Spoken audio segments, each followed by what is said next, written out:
په موجوده حالاتو کې افغان ملت له ګڼو کړاوونو ګاللو را بهر شوی. یوازینۍ ستونزه چې لا هم خلک ورسره لاس او ګریوان دي بېوزګاري په ګوته شوي. د کار او ټولنیزو چارو وزارت مرستیال چې کونړ ته په سفر راغلی و، د قومي مشرانو او ولایتي مسؤلینو په جوړه شوې غونډه کې یې وویل داسې پلانونه تر لاس لاندې لري چې له هېواده به د بېوزګارۍ ټغر ورټول کړي. په ار کې یو د کار ملي کانفرنس دایر ک په دې کې موږ سره اماراتي سکتور او همدارنګه خصوصي سکتور، همدارنګه هغه مؤسسات چې په افغانستان کې کار کوي تفاهمنامې را سره امضا کړي او وعدې را کړي چې موږ به انشاءالله د بیکاره خلکو لپاره د کار زمینه برابرو.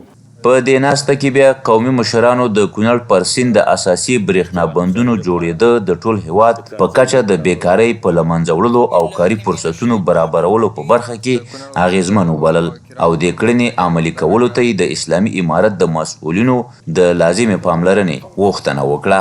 کونړ سیند دی، لوی سیند دی، په ده باندې عین د ظاهرشاه د نظام نه را په دې خوا چې دلته یو پروژه سروې شوې وه چې په دې کې به زیات تعداد ځوانانو ته د کار زمینه برابره شي، دوی به مصروف شي، مشغول به شي. دا یو نیک اقدام دی. مهندس صاحب نه غوښتنه دا ده چې د دې پروژې په دغه کې زموږ د اواز عزتمند مشرانو ته ورسوي. نو د معین صاحب نه مې غوښتنه دا ده چې زموږ په دغه سیند باندې د برق سیستم دا په اعلی معیار سره جوړ شي. د هغې په نتیجه کې بیا مختلفې کارخانې او مختلف هغه صنعتي فابریکې دا جوړېدی شي او ډېر لاسته راوړنې په دې باندې کیږي. بل پلو د کونړ ولایتي مسؤلینو وویل کونړ جغرافیوي موقعیت له غرونو او سیندونو جوړ دی. خلک یې کرنیزې ځمکې نه لري او اړتیا ده چې د دې ولایت ځوانانو ته د حرفوي زده کړو ترڅنګ نورې بوختیاوې هم رامنځته شي. د کونړ ولایت داسې ولایت ته چې واقعا زموږ دلته مسؤلیت ته دا اوس کور بلل کیږي.